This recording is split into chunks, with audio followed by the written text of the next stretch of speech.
Okay, so what we're demonstrating here is the two-wheeler cluster based on the Snapdragon SoC platform.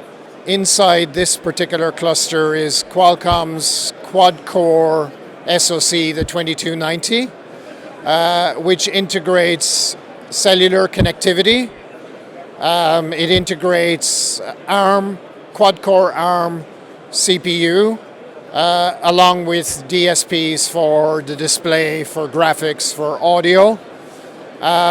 This particular demonstration is part of Qualcomm's strategy to develop SoC platforms for the two-wheel market. So what we have in the cluster is it's running the full Android operating system with integrated navigation, turn-by-turn navigation, camera, and also hands-free calling and all of those services you'd expect on an infotainment cluster, but for the two-wheel market.